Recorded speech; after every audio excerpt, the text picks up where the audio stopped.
attacking play.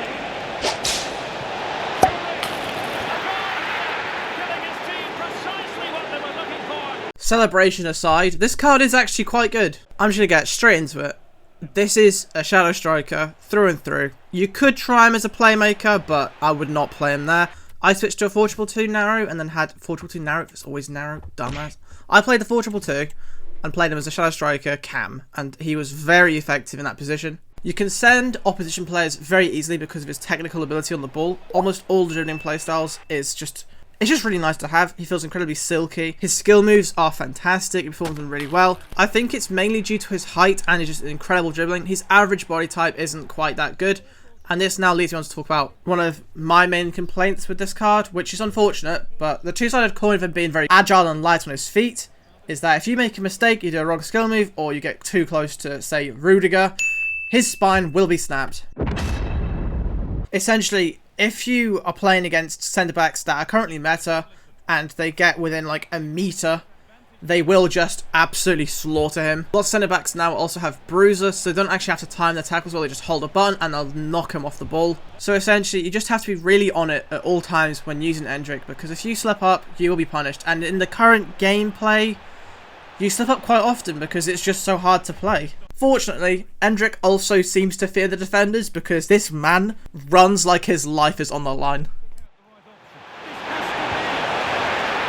He wins a lot of fouls due to this. His acceleration is such that opponents trying to do a slide tackle, by the time that the input is even registered, he's gone past them and they're just going to swipe his legs out. It could have been killed. Another thing I think is important to mention is his base shooting was very impressive. His low drivens are fine. He has good just regular shooting, although on the flip side his finesse shots were a tiny bit underwhelming. He's not like Elise, he's no Smith, he's no Di Natale. His shots from outside the box, his finesse, don't usually go in the net, even if you green time them. And he also doesn't have Trivela playstyle, so you are quite limited when you're shooting from range with him. That's not to say he can't score from outside the box, and it's not to say his finesse shots are bad overall, just not as good as I was hoping them to be. The 5-star weak foot was brilliant. He scores a lot with his right foot and he scores a lot with his left foot.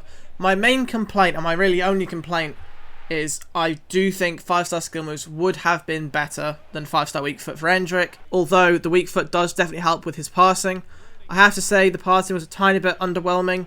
I feel like pinged pass plus is a good playstyle plus to have, especially for strikers and wingers, but you can't quite utilise it as much as a cam. Fortunately, it does also have base incisive and base tiki-taka. No lobbed pass is a bit of a shame, especially if you're trying to play lobbed through balls, which again is currently sort of meta.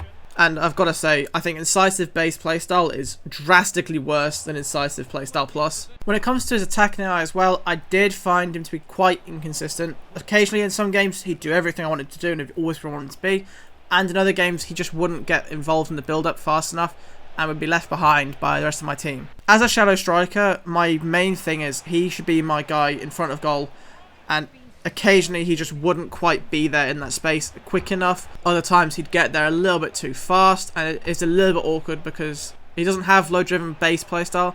His low driven shots are fine, don't get me wrong, but he struggles sometimes to capitalise when he's really close to the keeper. I've had a long in-depth look at the card, at its stats, and I've used him for about 11 games. I did pack him first owner, so I sold the original. I can't remember the record, but all I know was he was very good in game. I did really like him, although he's not meta. This is not a meta option. There are much better options out there. Not quite on the market, I wouldn't say. I think there's a few that are under 150k, slightly better, like Harder's a bit better, the Team of the Season card.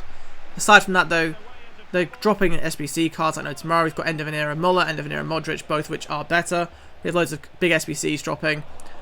It's a fun card to use, and I think he is worth 100k, definitely worth it. But he's not super meta, and he won't be your team for a long time. But if you want to have a bit of fun, I highly recommend picking him up. And finally, my last complaint, that celebration. My apologies, I've only just now realised that he does wink during the celebration, which makes it a little bit better. It's a little bit more cheeky. Unfortunately, the cameraman just decided that wasn't necessary. So about 90% of the time you stare at this guy, he's just going to look like an NPC standing directly side on from the camera, and it just looks really awkward. Rant over. Thank you very much for watching this video. I'm going to be doing something a bit different, and I would still like you to leave a like and subscribe to the channel if you did enjoy the content. But instead of you suggesting future cards to review, I want you to suggest future games to play on the channel. Because when it comes to FC25... If I speak, I am in big trouble. I probably will still make videos on it, don't worry, just probably not as frequently. Till next time though, thank you for watching. Goodbye.